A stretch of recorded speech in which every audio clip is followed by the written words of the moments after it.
Olá, que a graça e a paz de Deus nosso Pai esteja com você e de nosso Senhor e Salvador Jesus Cristo. Você já ouviu falar no Êxodo, né? O Êxodo é o segundo livro do Velho Testamento e conta a história da saída do povo de Israel do Egito. Eles eram escravos há 400 anos no Egito e conta da saída com mão poderosa de Deus, não é? Através de Moisés, servo de Deus, que foi criado como príncipe do Egito, como filho de Faraó, da filha de Faraó, mas que com a mão de Deus tirou o povo da escravidão com mão forte. Você já deve ter ouvido falar nas pragas do Egito, não é? Praga de gafanhoto, praga de mosca.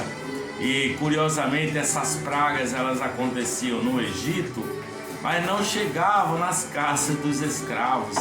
Portanto, tinha escuridão total quando era a praga da escuridão no Egito, mas tinha luz na casa do povo de Moisés, dos israelitas. E assim Deus fazia diferença, né? Porque a ideia era que o Faraó liberasse o povo de Israel para ir adorar a Deus no deserto, era essa a proposta.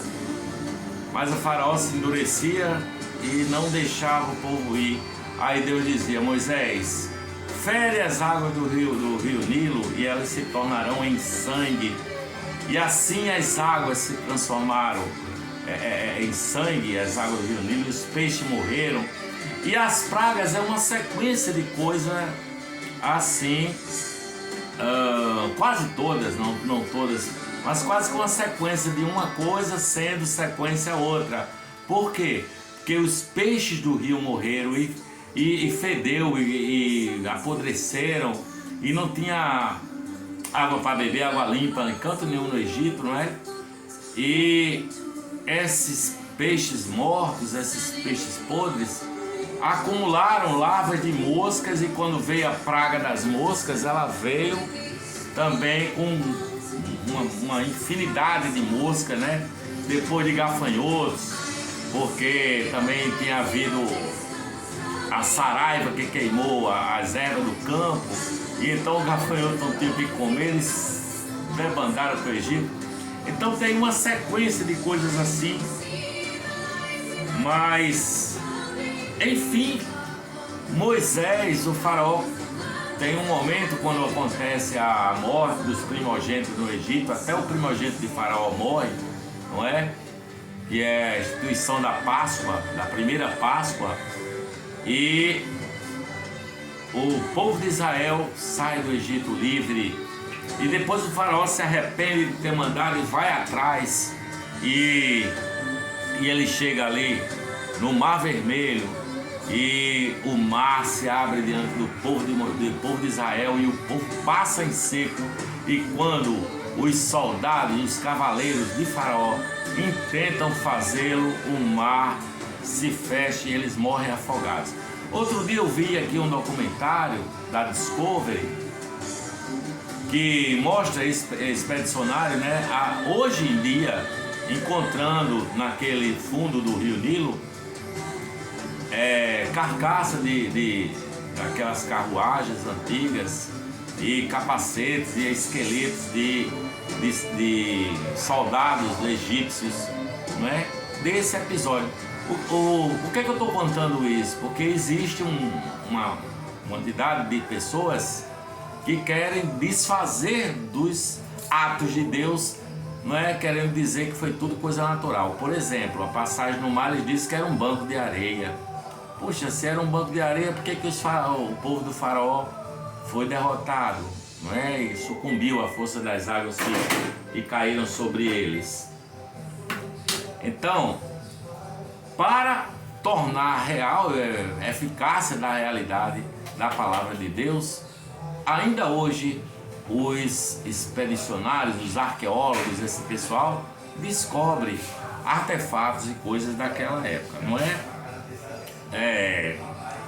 Mas aí eles passaram no Mar Vermelho e eles foram entrar na Terra Prometida, e mandaram espias à terra prometida, e esses espias voltaram com o fruto da terra, com a riqueza da terra, mas também falaram dos gigantes que ali viviam, que eram descendentes dos Nefelins, né?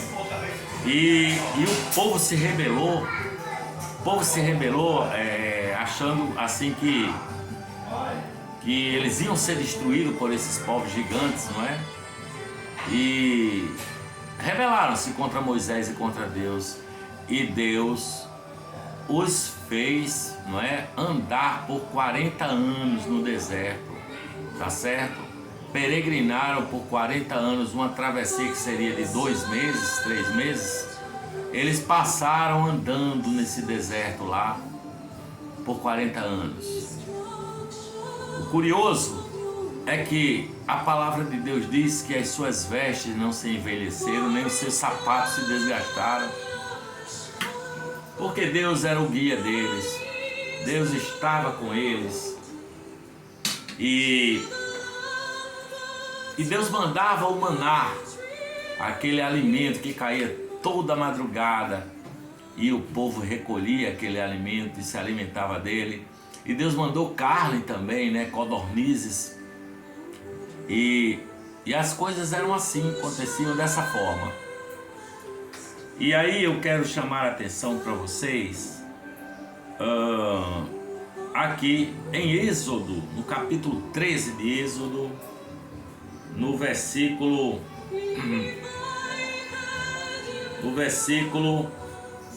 21, diz assim, ó: e o Senhor ia adiante deles, de dia numa coluna de nuvem, para os guiar pelo caminho, e de noite numa coluna de fogo, para os alumiar, para que caminhassem de dia e de noite. Nunca tirou de diante da face do povo a coluna de nuvem de dia, nem a coluna de fogo de noite. Esse é o Deus que nós servimos, um Deus que, para iluminar e afastar os perigos dos animais selvagens, que nesse período, não é, nos primórdios da humanidade, eram abundantes naquele deserto, né, de coiote, de lobo, de leão, de sei lá o que. Mas imagine essa visão, sabe lá como é isso, né? Uma coluna de nuvem que guiava o povo naquela caminhada, naquelas andanças pelo deserto de dia, e na escuridão da noite aquela coluna de fogo iluminando aquele povo todo e guiando-os no caminho que o Senhor queria que eles caminhassem. Então, eu quero fazer o paralelo dessa caminhada do povo de Israel com a nossa vida aqui na terra, não é? Porque a vida é uma jornada, essa vida que nós vivemos aqui também é uma jornada, né? Olha que não é uma jornada de 40 anos, eu, por exemplo, já estou com 60 anos, não é? Tem gente que chega aos 100, tem gente que chega... Ontem eu conheci uma senhora que está com quase 90 anos de idade, lúcida, não é? Dona de uma hamburgueria, tal, numa boa. Mas a vida aqui é uma jornada em direção à terra prometida. E a terra prometida não era aquela terra de Canaã.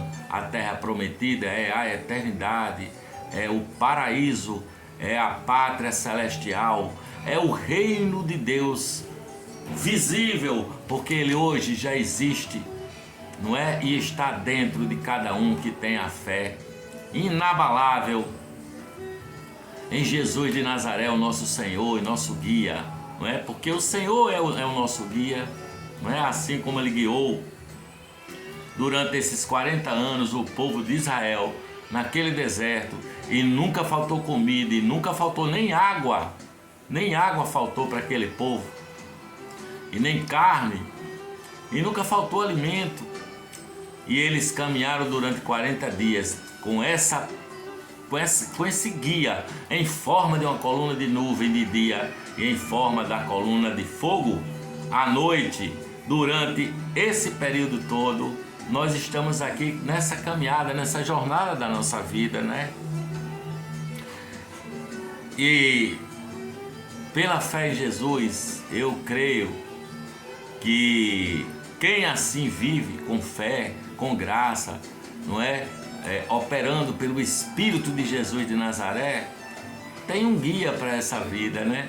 Aliás, Jesus disse: eis que estou convosco todos os dias da minha vida até a consumação dos séculos. Ele disse também que Deus nos deu do seu Espírito Santo, que é um selo, né? Selados com o Espírito Santo da promessa, para que nós tenhamos esperança, convicção da vitória, da entrada naquela pátria celestial, quando Jesus dirá assim: vinde, benditos de meu Pai, recebei por herança o reino que vos está preparado desde antes da fundação do mundo. Então, é saber que nós vamos para um país que Deus preparou, e esse caminho para esse país nós nem conhecemos, nem sabemos direito como é isso, porque as coisas que o olho não viu e que o ouvido não ouviu e que nem chegou ao coração do homem, são as que Deus tem preparado para aqueles que o amam. Portanto, há uma série de dificuldades nesse nosso caminho, como tinha naqueles homens de Israel no deserto, não é? Naquele deserto eles tinham perigo de salteadores, perigo de tribos inimigas de virem atacá-los com a espada, eles tinham os perigos da natureza, não é? Eles andavam com esse guia. O Senhor era o seu guia, não é? Naquela coluna de nuvem de dia e na coluna de fogo de noite. Mas não impedia os perigos, não impedia, por exemplo, que o coração de 3 israelitas e suas famílias, Datã, Corá e Abirão, se revoltassem contra Moisés e quisessem criar uma rebelião. Tudo isso era dificuldade, tudo isso era problema. E a palavra de Deus diz que a terra abriu a sua boca e engoliu essas famílias vivas, né? E a terra fechou-se por cima. Eles foram sepultados vivos, porque desafiaram a Deus, desafiaram a Moisés, desafiaram aquele que os guiava, não é? Que na ocasião era Moisés, mas pela mão de Deus, pela orientação de Deus, o verdadeiro guia de Israel. Portanto, essa nossa jornada aqui é como essa jornada do deserto, né? Aos que nos perseguem, existem os nossos perseguidores, o mundo mesmo nos persegue, não é? E são os nossos inimigos. Ainda tem mais, ainda temos um coração que muitas vezes nos é enganoso e perverso mais do que todas as coisas, como diz a palavra, não é? O coração engana mais do que todas as coisas. E aí, nós nessa caminhada da terra para o céu, caminhamos um caminho que nunca poderíamos encontrar sozinhos. E tem mais, desse caminho nós nos desviamos, vira e mexe nós nos desviamos. Eu diria até que nós nos desviamos sempre desse caminho. E Jesus disse que Ele era o caminho, eu sou o caminho e a verdade e a vida. Ninguém vem ao Pai se não for por meio de mim. Mas a maioria prefere andar no seu próprio caminho largo e estreito, né? Ou largo e espaçoso, que conduz à perdição, e não caminhar no caminho estreito, que há um guia na frente, que há um guia que não é uma coluna de nuvem nem coluna de fogo, mas é o caminhar de Jesus de Nazaré, nos mostrando o caminho estreito que conduz à vida, que conduz aos braços de Deus e conduz a essa pátria celestial. Ainda por cima nós temos na nossa natureza outro inimigo terrível, que é a carne, não é? A palavra de Deus diz que A carne cobiça contra o espírito e o espírito contra a carne, para que não fazeis o que é bom, não fazeis o que deve ser feito, não é? Ainda temos essa dificuldade, a nossa própria natureza, esse inimigo que chama-se a carne. Sem contar que existe a falta de fé, existe a dúvida.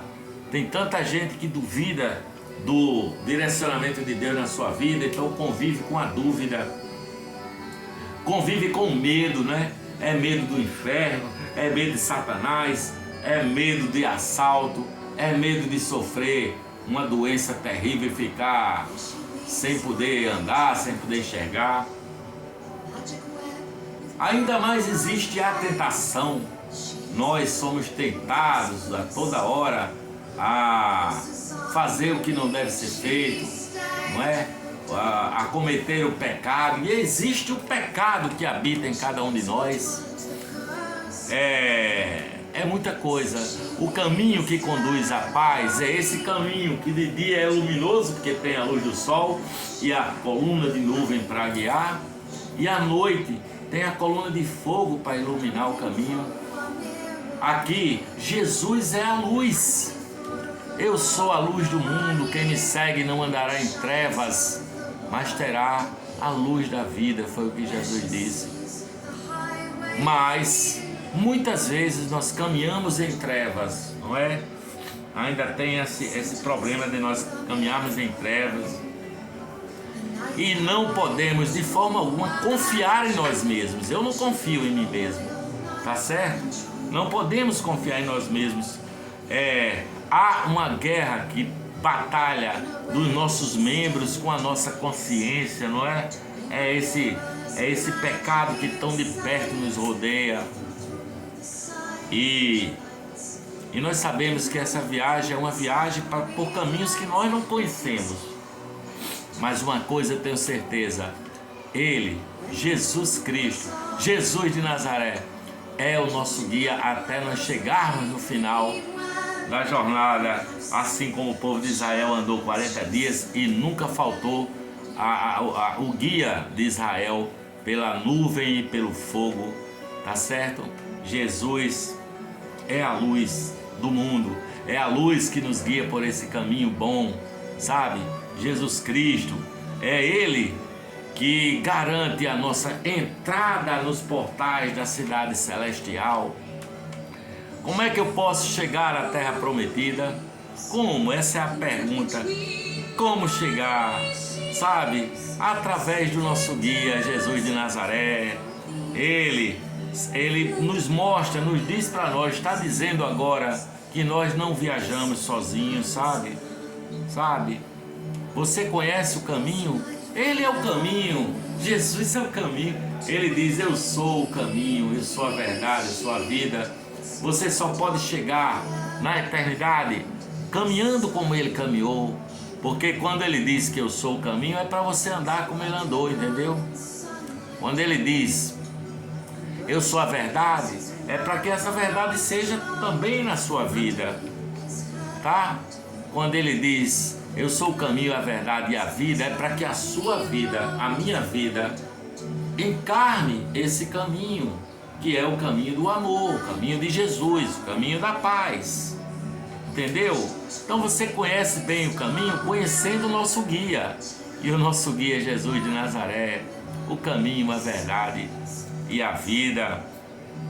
Ele pode conquistar, sabe, os nossos piores inimigos. E mesmo em meio às aflições, Ele nos dá o bom ânimo, sabe? Porque Ele é um guia que pode suportar até a nossa teimosia, entendeu? A sabedoria dele é perfeita, não é? Ele tem o poder total sobre todas as coisas. Ele é o mesmo ontem, hoje e eternamente. E tem mais, Ele tem cuidado constante comigo, com você e com todos. Ele há esse cuidado, não é? Porque a sua misericórdia dura para todo sempre. Deleite-se nesse caminho. acredite na palavra. Ele pagou o preço numa cruz por seus pecados, para lhe dar vida e vida eterna. Ele tem uma paciência que não muda. A paciência de Deus, a paz de Cristo que Ele nos dá através do Espírito Santo. Saiba, nosso Deus está presente conosco todos os dias da nossa vida, sabe? Isso é realmente um presente, isso é graça de Deus, é a graça dele, entendeu? Ele remove os obstáculos do nosso caminho, ele nos conduz por esse caminho estreito, o único caminho. É preciso que a gente tenha fé nele, né? Necessitamos ter fé, essa fé que é de Cristo, essa fé que é inabalável, essa fé que não muda, porque Ele é o nosso Deus para sempre. Ele diz: eu o guiarei com os meus olhos, eu farei com que você ande nos meus caminhos. Vem, segue-me. É o que Jesus disse para cada um de nós nesse momento. Eu espero que essa palavra chegue ao seu coração como reflexão do Espírito Santo e que você seja abençoado em nome de Jesus, para a glória de Jesus, o nosso guia, o guia de Israel, a coluna de nuvem, a coluna de fogo, a luz do mundo, o sal da terra, aquele que morreu, mas está vivo e vive para todo sempre. Amém.